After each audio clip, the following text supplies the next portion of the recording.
Welcome to a WGBH News special presentation. Boston is the greatest city on earth. For over 20 years, Mayor Tom Menino has led the transformation of Boston. Now, Boston elects a new leader, 12 candidates seeking to write the next chapter for the economic and cultural capital of New England. It's an Election 2013 special, a Boston Mayoral Forum.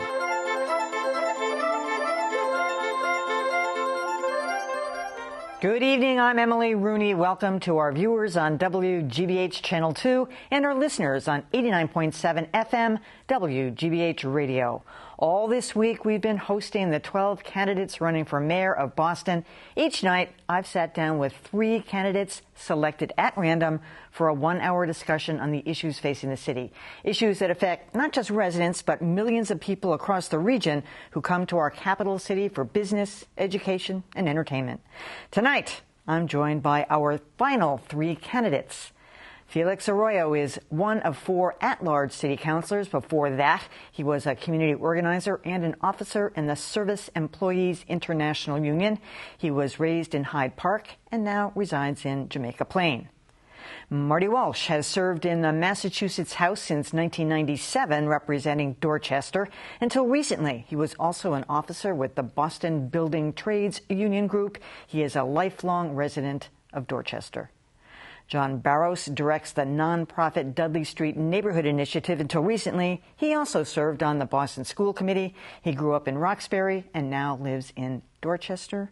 Welcome to all of you. Thanks for having me. Thank you. So people keep asking me who they should vote for, you know, because they think I've gotten the chance to meet everybody. So rather than me do that, I thought we'd just go around here, starting with you, John Barros. Give people a sense of who you are, why you're running for mayor, and why they should vote for you.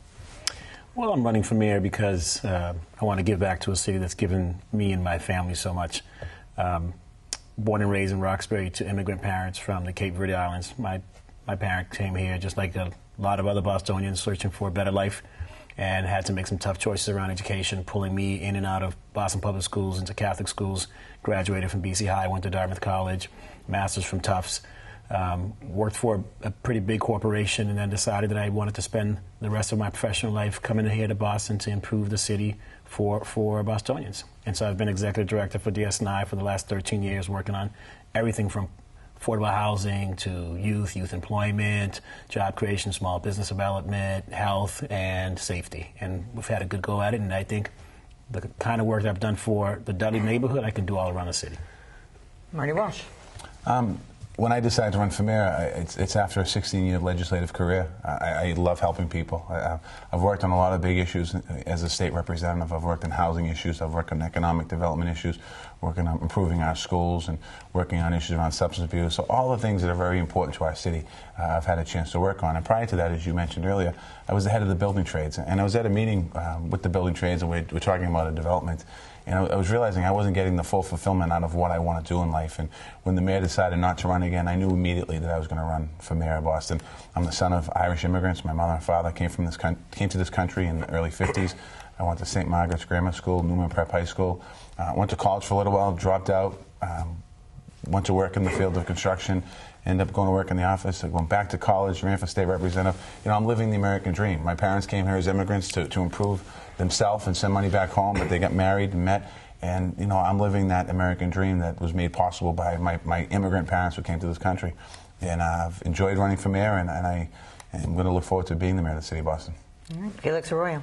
You know, Emily, I have over a decade of experience in organizing and in public service as a city councilor here in Boston, but my story doesn't really begin with me, and I rarely begin it with me. It begins with my parents, who moved to Boston as adults, with my older sister speaking very little English, looking for opportunities. You know, like many families, they needed help. So when I was born, I was brought home to a subsidized affordable housing apartment in the South End. From there, they bought a home in Hyde Park, where I was raised. But it was on some tough nights. You know, I have very vivid memories of using the oven as a source of heat, of boiling water on the stovetop, and that's where we got our hot bath. My parents, and I'm very blessed to have them, taught us, all of us, that it's never going to be about how big your house is or how much money you have or how many cars you own. It will always be about how many people's lives are better because you existed. So I've tried my very best to live my life towards that lesson. As an organizer, I was working for janitors. You know, most people don't see the janitor, and very few perceive a janitor to be powerful. But organizing, when 10 became 50, 50 became 100, and 100 became 1,000, they were powerful. They were at $9 an hour. Now they're at $16 an hour. They were at no benefits. Now they have sick days, vacation days, and family health insurance. Their life improved dramatically. I took those lessons and I decided I wanted to run for the city council, represent all of Boston, and I'm so grateful for the many Bostonians who have given me the opportunity in 2 elections to serve as their at-large city council, representing all of Boston's neighborhoods. And my work on the city council will be my work as mayor. I believe in a city where everyone has access to opportunities, whether you came here as an adult like my parents, or if you're a son of Boston like myself, born and raised in this city. You know, whether like me, you went to the Boston public schools looking for opportunities in your life. I found them, my family found them. Those opportunities should be there for everyone. That's my campaign is about. We do that by closing the achievement gap. We do that by providing pathways out of poverty for the many families in Boston living in poverty. And that's why I'm asking Bostonians to consider voting for me on Tuesday, September 24th. All right, Felix. You brought up the issue of unions, and I think I'm going to start there because both you, Marty Walsh, and Felix Arroyo have had long backgrounds in the unions. Recently, a Boston Globe columnist, Shirley Lang, wrote about you, Marty, but it could also apply to Felix. She said, what we get is 2 Marty Walshes, Walsh the legislator who has served the labor agenda, and Walsh the candidate who wants to be tough on unions. Should he win with the help of all that labor, which Walsh will we get? And I think the question here is, can you be tough? Because while people support what you just said, Felix, about unions, I think nobody wants to go back to the days when there weren't. But the tide shifted. Certainly in the city of Boston it did. About negative feelings toward firefighters, some negative feelings toward police officers. How will you be tough with those unions? Well, the very last paragraph of that story talks about Beacon Hill business leaders working with me over the years and compromising and working things on. So that was put in there. I've had a history of this. I've had a history of working up on Beacon Hill as far as my Beacon Hill days, being able to compromise and work with unions and work with the leadership of the House of Representatives, whether it's on legislation or issues around labor, and I've been the person that has been brought into those discussions and those negotiations, and some of those decisions have been, I was able to draw a line in the sand and have labor understand the importance of compromise, and that's, as mayor of the city of Boston, I think that's what I'm looking for when I sit down with a union. We're going to talk about respect of each other. We're going to talk about transparency, to be able to put the cards on the table and explain to everybody, so we're partners in this, what's available, what's not available, and at the end of it, honor, making sure that we respect and go back and forth. I think anybody, I mean, that article that was in the paper, I mean, again, as you said, it could apply to Felix. It wasn't written about. It wasn't written about Felix. So. I made it about that. But I mean, it's completely false. I mean, it's completely not true. And as mayor of the city of Boston, my number one obligation. It's not a concern to me, and it's not a concern to a lot of the people I've met with on the street. I mean, I haven't heard the issue. I think it's an issue that's being made up. I mean, I have plenty of track record of where I have opposed unions and also where I've compromised and worked with unions on getting settlements. And I think that's the important piece here. All right, let me turn that on you, too, because you were the political director, I think, for the SEIU. For SEIU Local 615, yeah. And, you know, it's understandable if you have sympathies and compassion and support for that group and from that group.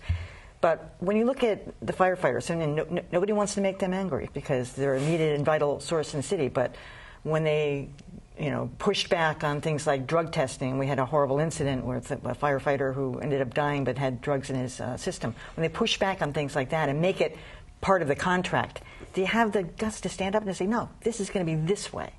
So, first to the viewers at home, SEIU Local 615 is janitors, security guards, and building service workers, some of our lowest wage workers in our city, many immigrant families. And I'm extremely proud of the work I did providing pathways out of poverty for janitors and security guards. Security guards were making minimum wage before we were working with them, and now they're at $14, $15 an hour. I'm very proud of that. In fact, I think they should make more. No one can raise a family in Boston on $15 an hour, and I would work to help them to make more. When it comes to the question around can I work with unions when I become mayor of the city of Boston while maintaining the best interests of the residents of the city of Boston, which is the core of the question, Absolutely, and I have a record to show that. The last firefighter contract campaign was very well publicized. It was a standstill for many, many years. It was tumultuous, some would say. It's unpleasant. Yeah. I was one of 3 city councilors who sat in a room, had the firefighters on one side, had the city of Boston on the other side, and in 12 hours walked out with a deal that saved the city $40 million from the arbitrator's decision and included a drug test. And to be clear, my role there, that bargaining session happened at SEA Local 615. I brought him right back to the hall where I've bargained contracts before. I'm proud of my work there and what I've done, and I think that ended up being a very good contract for the city, and I played a very real role there. Right, John Barros, you can address the union issue if you want, but I also want to move on to a bigger issue with the firefighters. There's 34 station houses, only 10% or so of the calls that firefighters go out on are for fires. Sure. Actually, it's more like 8%. The rest of them are the equivalent. It's either an EMT call or cat up a tree or, frankly, a false alarm. Because actually those 8% include false alarms, of which there are many, many, many. Would you consider consolidating some of those fire departments? I think good question. First, let me make it clear that when we moved to Roxbury, where I was born and raised, my family, I remember in the 70s, we lost friends in the arsons. We lost many homes. We lost families. I mean, it was just a devastating time to live through in Boston, where, fires every night. Oh, my goodness, here's another fire. You call in the middle of the night. And so the firefighters, they're important. They're important in Boston. They play a vital role. But we need to review every department in Boston. We need to make sure that, in fact, our departments are working for us, and that working for us means that we have the capacity we need and we're spending the right amount of money, because we also can use money elsewhere.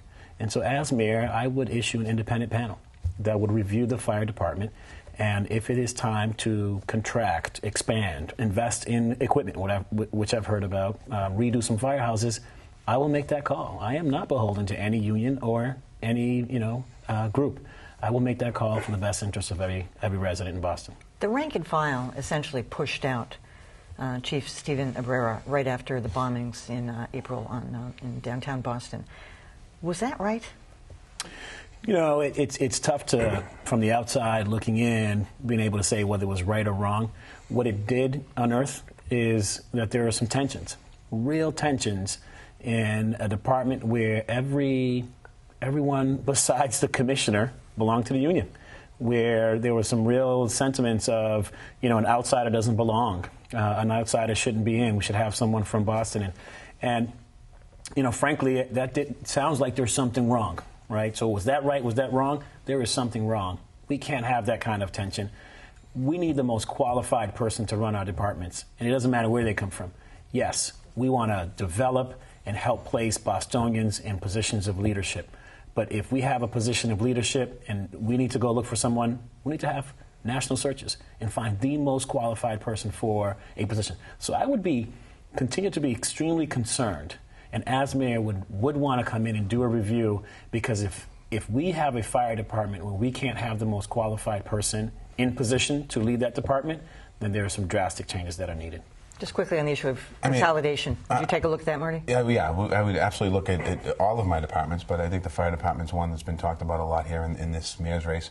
But I look at all the departments. We are going to consolidate some departments in the city of Boston, and we're going to make some changes. But as far as the chief goes, as mayor of the city of Boston, I'm not going to allow anybody to tell me how I'm going to run my city, as far as whether it's a union official or a private citizen, as we're doing this. I think that issue around the chief being pushed out, everyone says the union pushed it out. Maybe they did, but as mayor of the city of Boston, or the fire commissioner should not have stood for that. And if you wanted a chief there, you should have stepped up to the plate and said, I want to keep my chief here.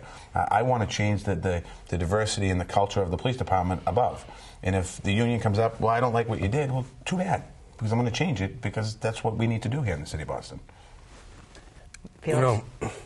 I don't know if we need to close houses or not. I'm very open to the idea. In fact, there are people calling for independent audits there's organizations, particularly the Boston Municipal Research Bureau, we all know them, specifically calling for independent audits, for the next mayor to agree to independent audits, and I enthusiastically agreed to that. See, I want to find savings where I can find them. You know why? Because I want to extend the school day. Because I want to have universal preschool. I want to have 2 adults in the classroom till 3rd grade. I want to do more community policing. All of that is going to cost money. I need to find that money. I want an efficient city. And if I find it in the fire department, and if I find it in ISD, if I find it in Department of Public Works, if I find it in Department of Neighborhood Development, I'm going to find it and we're going to put it where my priorities are that I've been telling the voters where they are. It's about creating options for everybody. And if that includes the fire department, it most certainly includes the fire department. All right, well, for those of you listening on radio, this is a Boston Mayoral Forum special. I'm Emily Rooney, and I'm joined here by candidates Felix Arroyo, Marty Walsh, and John Barros. We had the other candidates on earlier this week. I want to bring up an issue around casinos and not the vote. I think we've discussed that one to death. But really it's about who's going to benefit. If you all think that I know the city contractually is going to get money, but beyond that, is it going to produce the kind of revenues that it's promised? And right off the bat, who's going to benefit? Will the Building and Trades Union benefit? Will the Service Employees Unit benefit? I can't imagine casinos are going to want the Service Employees Union in there. Do you think they will? Starting with you, Felix. I don't know if they will. I don't know if they've gotten to a point of agreeing to whether or not the permanent workforce will be unionized. You know, the union I came from is not in the building trades. I can't imagine they would be. They would want that. Well, I hope they want that, because when you're not, when we're talking about janitors and security guards who are not unionized, you talk about minimum wage work without benefits. And when you're talking about those who are organized, you're talking about, you know, $16, As Mayor, would you push $15 for an hour. that? Absolutely. That doesn't break anybody's bank, and it treats people with the respect and dignity that they deserve. Absolutely. Are you hopeful about the revenue stream from the casino? Yes. Yes. You know, casinos is not my first choice of economic development. I would suggest it wouldn't be most people's first choice of economic development. The reality is that the legislature and our governor made a decision around casinos. They're coming to Massachusetts. There's a chance that it comes to East Boston. I believe the residents of East Boston should make that decision. But if it comes, and I'm the mayor, we'll make sure that the socials that come with a casino, and I know there are socials that come, that we'll do everything we can with our relationship with that casino, with the mitigation package, with the revenue, with the jobs, to ensure that we can make up for that and put people to work and use those resources for gambling addiction and other forms of addiction, and also towards other issues that we want, like improving our schools. Mm-hmm. Marty? In the legislation, we built in the fact that there'll be benefits with these jobs. So you'll have health care and other benefits with the job. That's part of the package that we put together. I think that the state benefits and the fact of revenue that comes in from the state, it's going to be, it's earmarked as well. It's earmarked to higher education, early education, and gambling addiction and some other places. The city of Boston, if they get Suffolk Downs, will benefit because there'll be revenue coming into the city, as well as the town of East Boston, or the area of East Boston. But what we haven't talked about in this race is that the reason why Suffolk Downs won for this application is the fact that they used to be a racetrack, and they employed thousands of people. Mm-hmm. And they provided thousands of careers for folks that were able to send their kids to school and buy homes, and that industry is dying. And when the casino legislation went through, Suffolk Downs applied for it, and some of those same people, some of the candidates in this race are saying that they don't provide good paying jobs. They provide middle-class jobs with opportunities for families to get out of some poverty that they're in. Some of the people that will work in these places don't have high school diplomas, or they don't have high school diplomas or degrees. And we talk about, it'll come up today, we talk every single day about the number of people in this city that are living in poverty that don't have the educational background. We're fortunate. I mean, we're able to go to college and get our degree, but there's so many people in the city that didn't have that opportunity. And providing another economic engine here, and casinos is that engine, if Boston gets one, will be a benefit. One of your fellow challengers, Bill Walczak, has said, that's the last thing in the world we need. You've heard him say it a million times, that what we really should have done is invested in some kind of an innovation hub, a technology center. In some ways, he makes sense. He makes a lot of sense. Bill's right. Bill, his critique of the casino is on point. However, we have a casino Water coming. under the bridge. Yeah. All right. So love Bill. Great point. We have a casino coming. We have a law that's in place. There is a casino coming to Region A. The casino can go to Everett, and we get all the social ills with no mitigation, or the casino goes to Suffolk Downs. At this point, if East Boston residents would like to see a casino, and then we take a citywide vote after it goes to East Boston, we need to have the best package possible. We need to make sure that, in fact, that the permanent jobs are union. You know, I know the labor union the labor groups did a great job of getting the agreements, but we don't know what the permanent jobs are going to do. We got some work to do, because if we have a any job in the casino that is not paying a living wage, that is not providing benefits, then falls on the public. We have to provide food stamps. We have to provide subsidies for living. It's not fair. The casino's planning to make $1 billion from Boston residents. We need to make sure that they're providing livable wages and the benefits that is needed for all of the jobs in the casino. Second, Bill's right about it being an economic bubble. You know, the owners come in, they set up shop, they provide the hotels, they provide the restaurants, they provide everything, and they give us jobs. Now, we need wealth creation. We need to bust up that bubble and allow for local ownership of restaurants, local ownerships of the hotels, wealth creation in Boston. We need to make sure that there's a true partnership, and it's not just about the construction jobs, and then years later, we're stuck with a casino. Well, hasn't that deal already been made? You know, much of the deal has been negotiated, and I think, you know, frankly, there is a decision to be made by the state. There's a decision to be made locally, then a decision to be made by the state. And I think there is still some room for negotiation after the state makes its decision. There always has been. In any kind of large economic development project that I've been a part of, the skeleton's there. But I think the next mayor is going to have an opportunity to negotiate. There is some language in the bill that protects workers that will be able to create good paying jobs. I want to move on to the issue of crime in neighborhoods largely of color. Marty, you have said that you wanted to create an office of recovery services, which would really focus on issues of drug addiction, alcohol, and kind of getting to the root of the problem before it becomes a crime. Is that really what it's about? No, that's one piece of it. I mean, part of it is lack of education. Part of it is lack of opportunity as far as employment opportunities. Part of it is the social piece of it with the drug, alcohol, and some mental health. I mean, this is a multifaceted issue that we have to deal with. Part of it is community policing. Part of it is getting more police officers of color on the streets, so when young people see them, to build those relationships. I don't think it's going to be a one-size-fits-all. I'll just give you a quick example. I created a program in the building trades called Building Pathways, which gave people of color and women the opportunity to get into the building trades. In a 30-second clip, it was created with the Boston Housing Authority to set up a pre-apprentice program with 100% placement into the trades. Happy to say we're able to graduate 55 people through that program, 54 of which are still in. It took over 1,000 applicants to get to the 55. So it was great for the 55 people or 54 that are in the building trades. They're earning a living, they're having benefits, but there was 1,000 people. Now, that's just by recruitment a little bit in the neighborhood, and then also recruitment in the Boston Housing. So the challenge is so much bigger. And I think John and Felix helped me with the recruitment at one point in certain places, not me, the trades. But the issue is so much bigger. Yeah, but I want to hear this more specifically. I'll put it to you, Felix, because Dan Conley said on the forum last night that this idea that someone could go get a gun, pull it out, and point it at somebody and shoot them with absolutely no sense of the repercussions or the feeling of the sensitivity about taking out another human being, that's a mentality. And it doesn't exist everywhere. It's in certain communities. Why? So, first, I have to begin by stating that the most violent thing that happens in our city, in our communities, is poverty. And the next mayor of Boston has got to be very serious about creating pathways out of poverty. 80% of the violent crime happens in 3 neighborhoods. They also happen to be 3 of our most economically depressed neighborhoods. That is not a coincidence. Now, the other thing that I've been working on as a city councilor and as a candidate for mayor is we have got to be also very serious around having conversations around mental health and mental illness and the stigma attached with mental health and mental illness. But everybody keeps bringing that up as if that's the problem. When you don't love yourself, then it's much easier to hurt somebody else. And we have got to ensure that we have mental health services in our schools, in our community centers, but we also have to ensure that there's hope, right? When you start to lose hope, then you can start to not feel good about yourself. What does hope look like?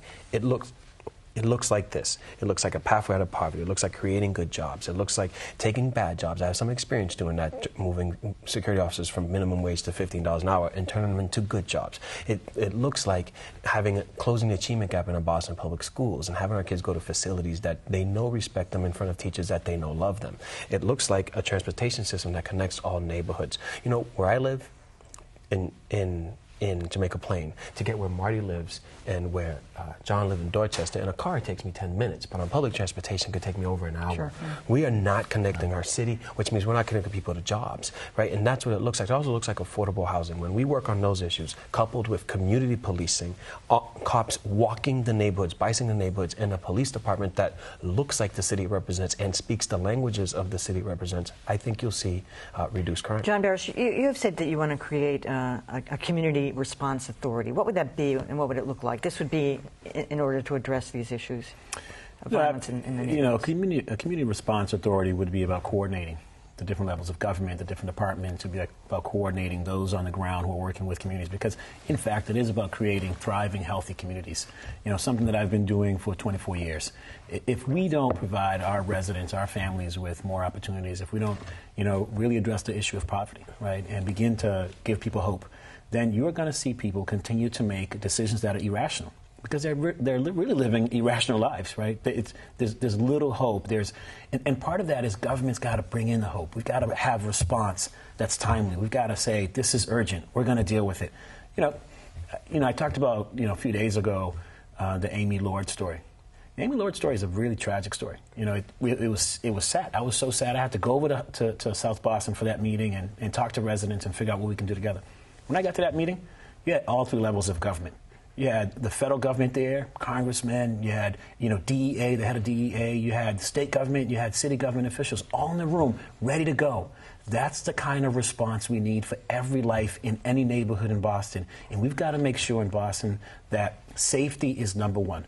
As we create thriving, healthy communities, we've got to respond with government services in a way that shows everyone. Now, in fact, there is a consequence if you pull that trigger. Now, in fact, we do care about your life and the life of those that you are trying to take, and we're not going to stand for it. As you know, Mayor of New York City has taken a very aggressive approach to stopping violence before it happens, which is stop and frisk. Would anybody here go for that far? Anybody? Absolutely not. That doesn't solve the problem. That's not the problem. The problem isn't to stop and frisk. The problem is the fact of, Felix mentioned it, I mentioned it, John mentioned it. This is a multi-pronged approach. We have to make our high schools better to keep our kids in school. We have to make employment opportunities out there. Wait, when you say absolutely not, why not? Why not take a gun off of somebody?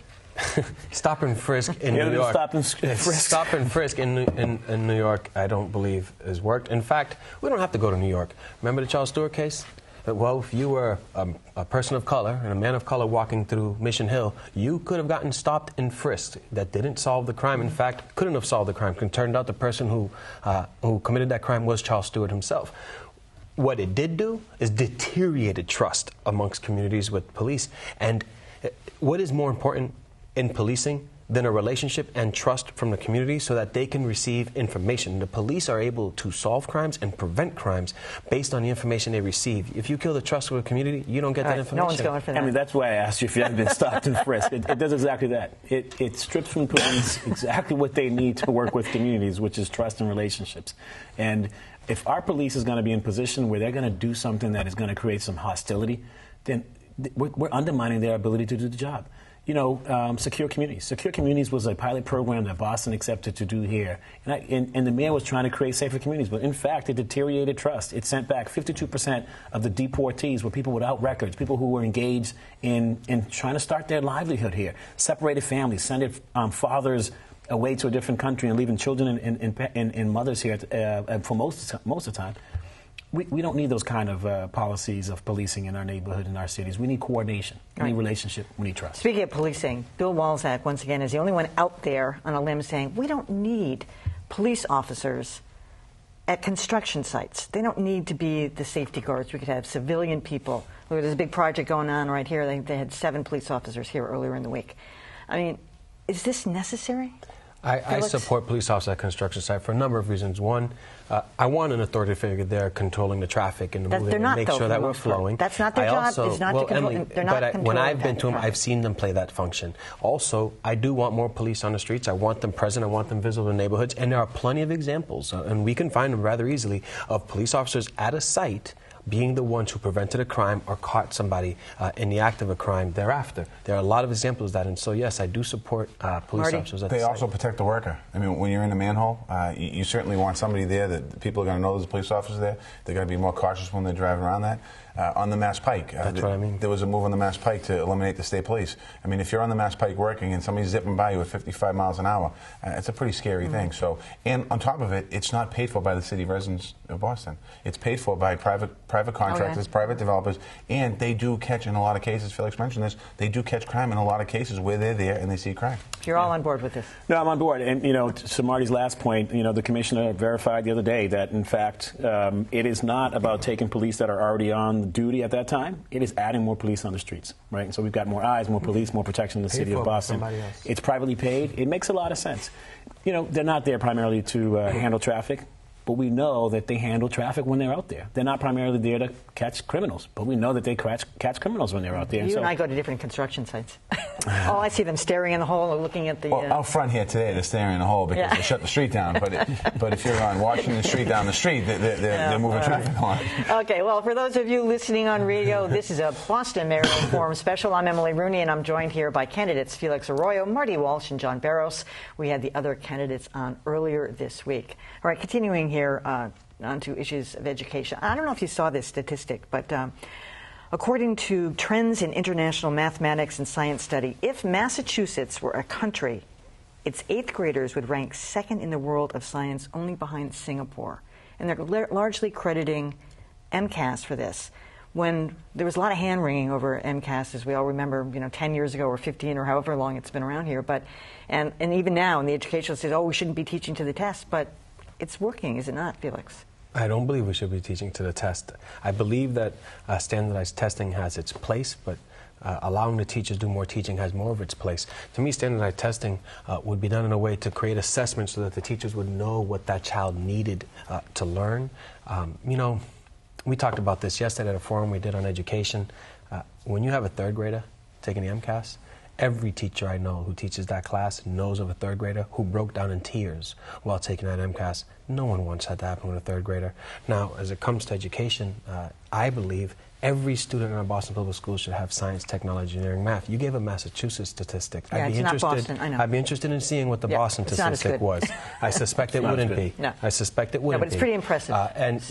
But we're running to represent Boston. Yeah. And as the next mayor of Boston, I will be bringing science, technology, engineering, math into every school, not just reserved for some schools or certain students, but to every student. It's the growing industry in Massachusetts. And when you graduate high school in Boston, you should know about that industry so that you have an opportunity to work in it. That's part of how you create. But one of the reasons people are doing so well in science, and you can address this, Marty Walsh, also, is because they were forced to, because it's part of the MCAS test. Science was often glossed over, when we were kids anyway.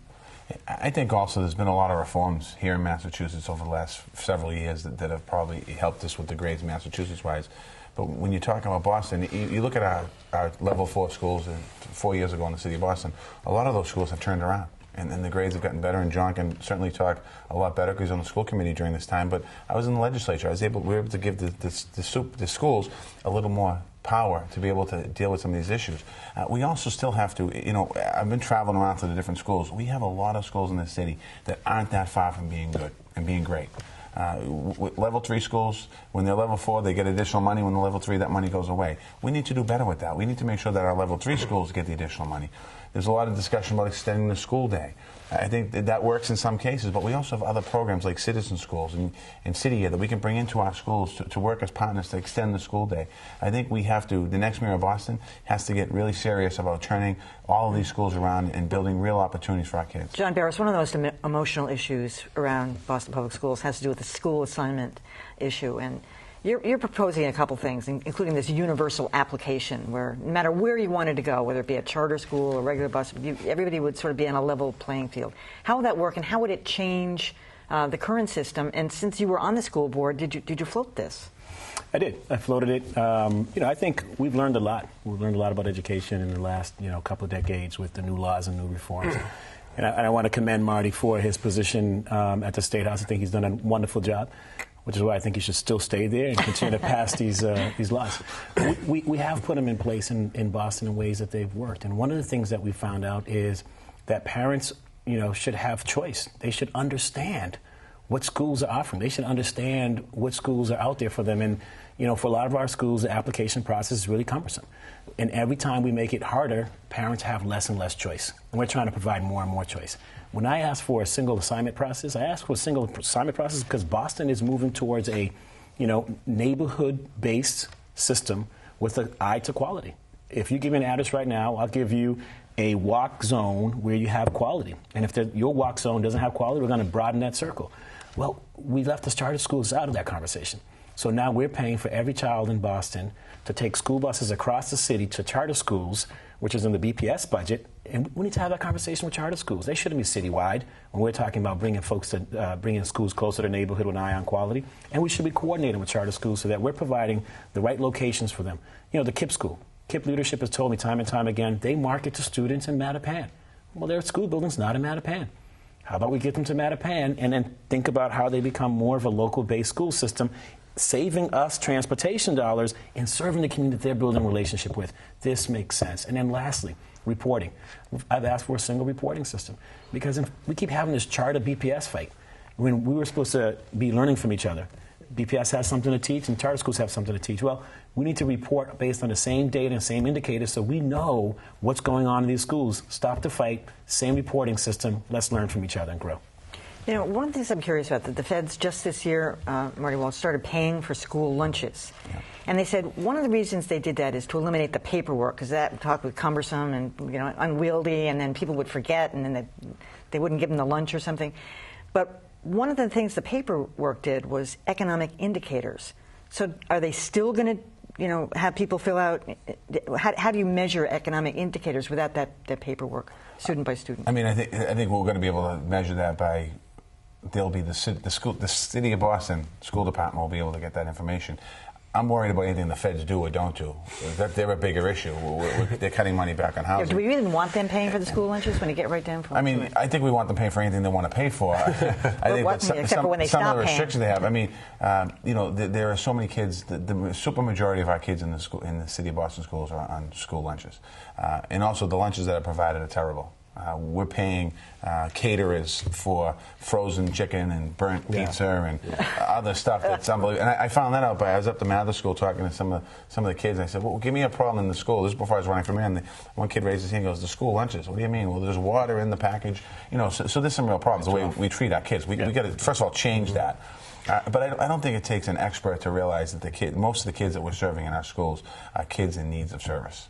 And it's something that we need to really take a serious look at. And we know that. We know our system is 87%. So we don't need the paperwork to know that. Honestly, Emily, here's what we know. We don't need paperwork to know this. That 87% of the students in our schools are students of color. That over 70% have qualified for free or reduced lunch. It's why we qualified for that federal program. That wasn't offered to every municipality, every town and municipality. It was offered to the ones where the supermajority already qualified. And so I'm perfectly thrilled, and in fact thrilled, that every child now in the Boston Public Schools will receive a free lunch, and we're certain that they're going to eat lunch, and because for so many students, that really is their only meal, which speaks to something Marty was just speaking to. I couldn't agree with him more.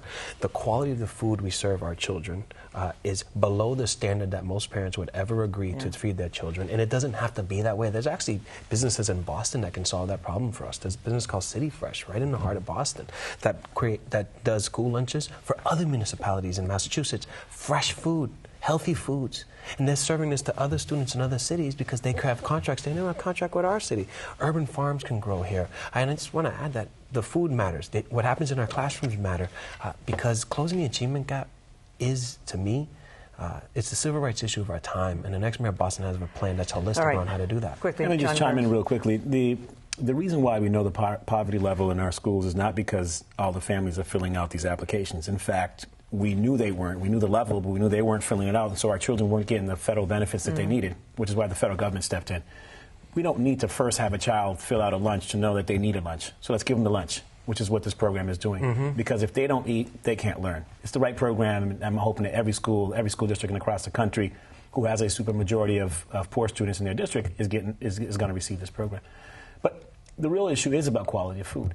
And in fact, Boston will never we will never move to a place where we have local food production and quality foods until we separate that massive, there are about like a handful of companies who can address the total contract we just put out. Yes. Which is why I've pushed for all along that it's like prisons. It's the same thing. It's like prisons, right? There's only a few. It's a monopoly, right? But they're all serving the frozen foods. I know. We need to cut that up, and we need to work with the local food vendors and allow them to grow into that kind of contract. So the only way we're going to do it, we got to support small business development in Boston and provide them an opportunity to really engage. Moving on to what I'm calling the nuisance round, which aren't the biggest issues facing the city, but they are things that grind away at everyone on a daily basis. All right, starting with snow removal.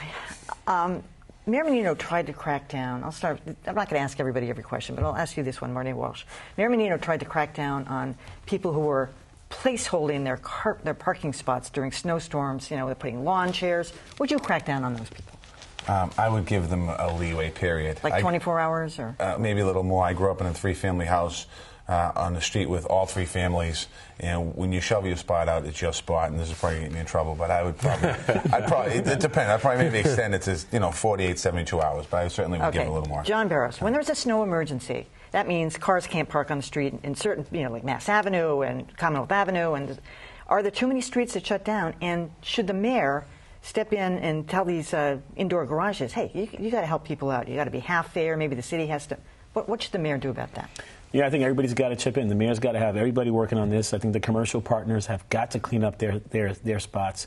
And we've got to be able to protect the residents who clean up their spots, right, and allow them to stay there. But closing down the streets are important. I remember everybody remembers the last big storm, right? It was a disaster, right? And I'm on a smaller street. I'm not on a main street. I patiently waited for 5 days, but the main streets weren't cleaned either. We've got to clean our main streets first and then move to the smaller streets. It's the right way to do it is to close it down and ask all of our commercial partners to partner up.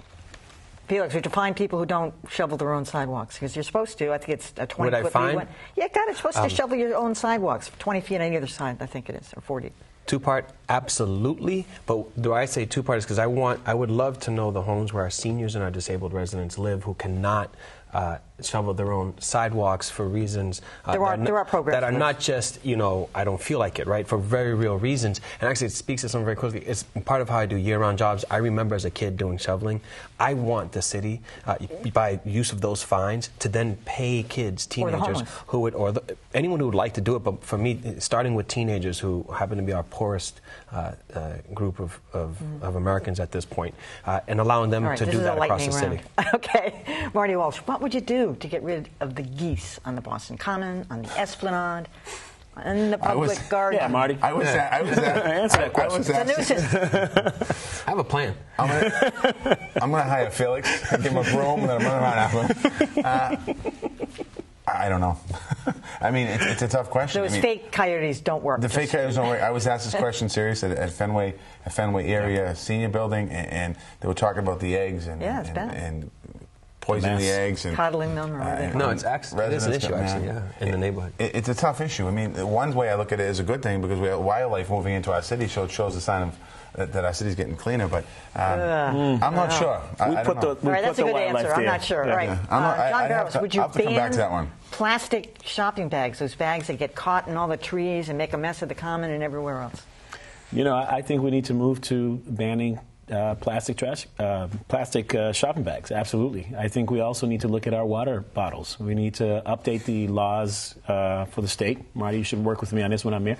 Update the laws for the state to make sure that the plastic water bottles are 5% refundable, and we need to move to ban the shopping bags. All right, Felix. So in Cambridge, if the police see a homeless person collecting cans or bottles and they've got a shopping cart, they're pretty sure that it isn't their shopping cart. Probably belongs to a grocery store.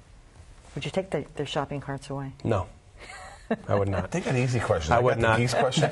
I would not. I know it's around providing services that allow people to move from homelessness to. But is it a public nuisance? Are the shopping cart people a public nuisance? I wouldn't take that shopping cart away, Emily. Just wouldn't do it. All right. Boston, this is one for all of you. Good answer, Felix. Boston continues to be it's a dirty city. It's filled with cigarette butts and coffee cups, and people are just casual about the trash. A couple of neighborhoods have tried a number of means, and Back Bay, I just learned the other day, hire their own people this summer to take care of it. What would you do quickly, Felix, to get people into the mentality of cleaning the city up? There's an education campaign, but also there's an access campaign. We've got to put public trash cans in every neighborhood, and next to every public trash can has got to be a single stream recycling option, and that includes in our parks. I'm looking forward to getting into ISD and making some major changes there. What's ISD? You're the only person looking forward to go to ISD. I'm also looking forward to having code enforcement out there, ticketing. The legislature gave the city the ability a few years ago on the green ticket to be able to collect money on that. It's enforcement. It comes down to enforcement. And people talk about we don't have a place to put it. Put the trash. We have to enforce it. Go out there, ticket, enforce. It's an enforcement and partnership. And I think Marty would disagree with, but the partnership piece for me is really important. We need to make sure that we are working with residents and providing the infrastructure for them to do some of the cleanup.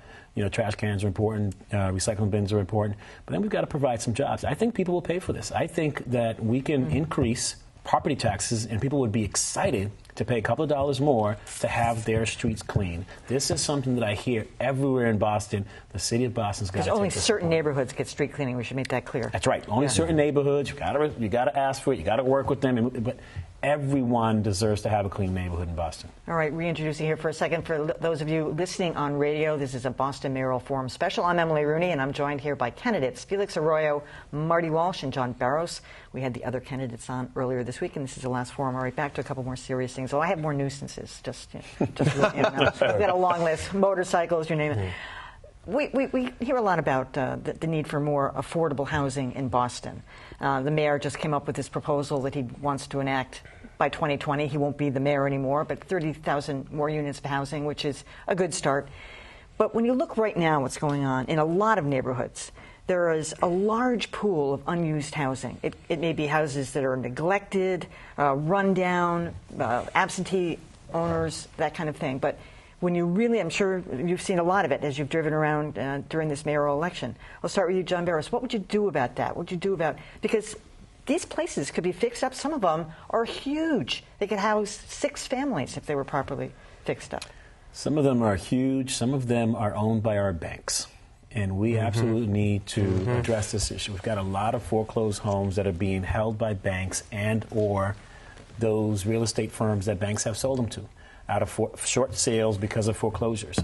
We need to address this. As a city, we need to make sure that those that are holding the properties in our neighborhoods that are not only lost opportunities for more affordable housing units, but they're creating blight. They actually make it harder for us to do our work. They make it harder for us to create thriving and healthy neighborhoods. And so we've got to make sure that we are serious about working with banks and then fining and then moving on other actions to take those homes. I am not, afraid to approach banks with municipal powers and really have a strong conversation. This is about the quality of living in Boston.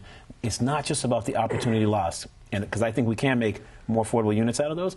It's also about the crime that it attracts. It's also about the people who are now living in them because they don't have anywhere to live because they're homeless. It's also about the drug dealer who is there using it as shelter.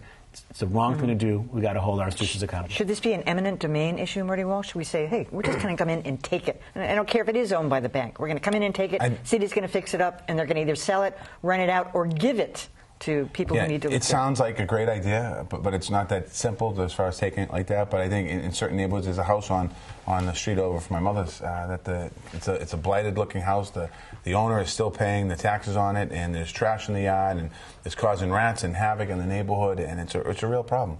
And I think that one thing I think we have to do is when we talk to the banks before they throw somebody out of their home, to make sure they've gone through all the avenues, particularly mortgage companies. And this has happened in our city an awful lot over the last couple of years, but before that, particularly with these floating mortgages. So I think working with the banks on as far as keeping people in their home, working with the banks as far as getting these houses back on the tax rolls, if you will.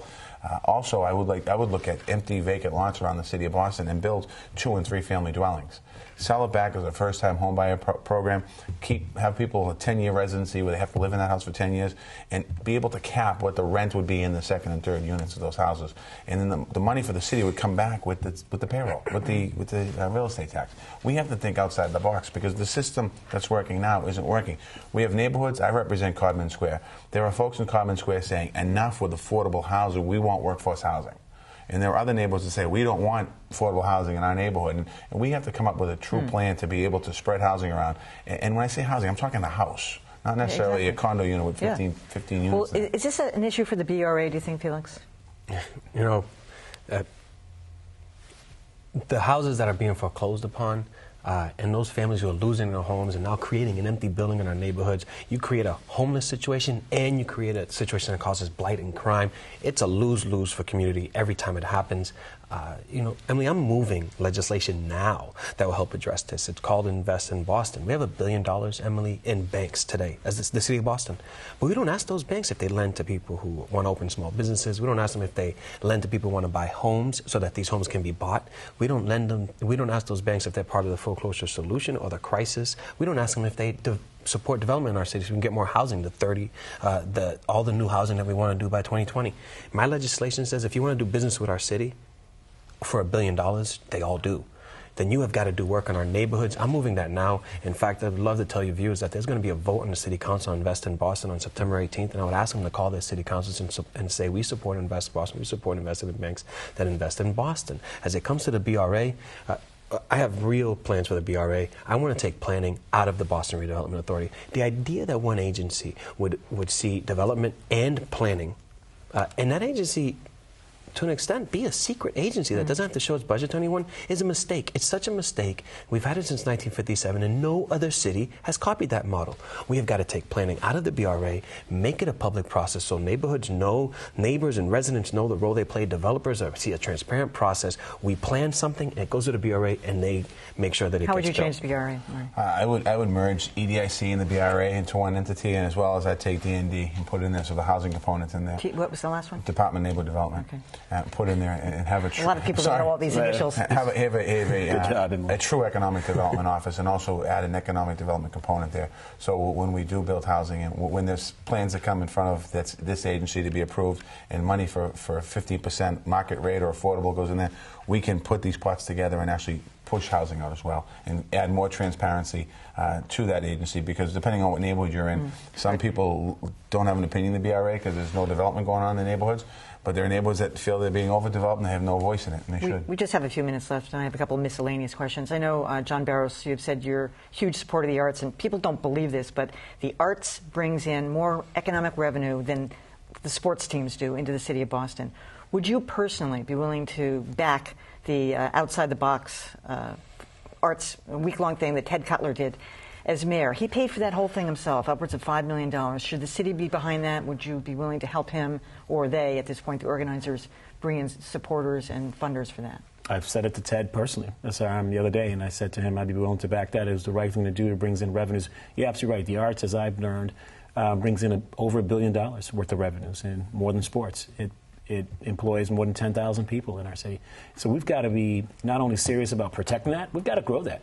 And we have to have a plan, a citywide plan, which is why I've called for Curator-in-Chief, a cabinet-level position in my administration that would have a citywide plan on how we strengthen and grow the arts economy. It means providing affordable housing. It means making sure that artists and arts will always have a place in Boston, and we could have those folks live here. I'm the only candidate that's done permanently affordable housing, and I think this is a case for permanently affordable housing, because we also know that the arts will come in with new affordable housing and help to turn around the neighborhood and get pushed out.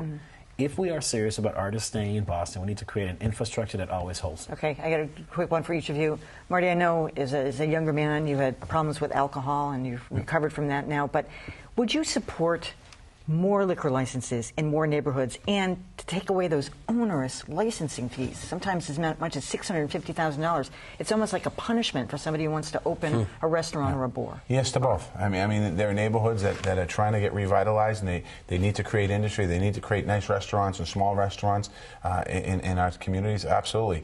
No more package stores. We have plenty of package stores, but I think we have a lot of restaurants that could use that liquor license. How would you change that licensing fee? The fee comes down now. The fee's not the same. The fee I think you're talking about is if somebody owns an existing liquor license, they can sell that on the private market by increasing more liquor licenses to be available and not transferable unless it's in that particular spot. And let's see.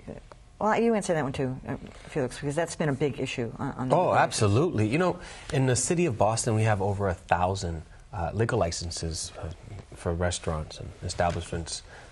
And in Mattapan, we have 9. That's an injustice. Imagine that. If you're in Mattapan and you want to celebrate your anniversary or a birthday, where would you go? Well, beyond that, Greg Selko, who is the future of Boston, says Mayor Menino stripped all the fun out of Boston by not, pursuing sort of like a 24-hour social agenda. Do you think I'm extremely they should stay open later? I mean, neighborhoods sometimes complain if you get rowdy kids. But see, I'm open to that. But neighbors in residential areas have the right to peace and quiet as well. I absolutely believe that. I live in a residential area, and I believe I should have peace and quiet as well. But there are sections of the city where we can have nightlife go longer. You know what we need as well, though? We need a 24-hour transportation system to support that, right? And I think there are parts of the city that would be open to that. I think there are businesses that are looking to do that, and there are neighborhoods that will be willing to do it. And my final question to all of you is, and I've been asking all the candidates, is would you support, starting with you, John Barros, the 2024, I think it is, Olympics, Summer Olympics coming to Boston? Would you be an advocate for that if mayor of Boston? I would be a strong advocate, and there are some cities that have hosted the Olympics well and some cities that have not hosted the Olympics well, where there's left more damage than benefits. We need to be a city that is smart with a comprehensive plan on how we milk that opportunity, not only get it. It would cost the city billions. Marty, would you support it? I would support it in a regional manner to make sure that we have the cities and towns that are around us to be part of this. Make Wellesley pay their fair share, too. Wellesley, yeah, we'll put a track around Wellesley. All right, Felix. Yes, I would support it. I see some real benefits to it. We have to do it well, but you can market our city and we can make money for a long time through tourism and really showing off the great city that we have here in Boston. That ends our hour already. That concludes our special week-long series of Boston Mayoral Forums. I want to thank the 3 candidates joining me tonight, Felix Arroyo, Marty Walsh, and John Barros. As I said at the start, even if you don't live in Boston, the city plays a vital role in our region's economy. The next mayor will have influence well beyond the city limits. All 4 of our candidate forums are available on our website, along with our mayoral election coverage. That's at WGBHnews.org. Thank you, Marty Walsh, John Barros, and Felix Arroyo. And a reminder to all Boston residents, the preliminary election is September 24th. Thanks for watching on WGBH Channel 2 and listening on 89.7 FM WGBH Radio. I'm Emily Rooney. Good night.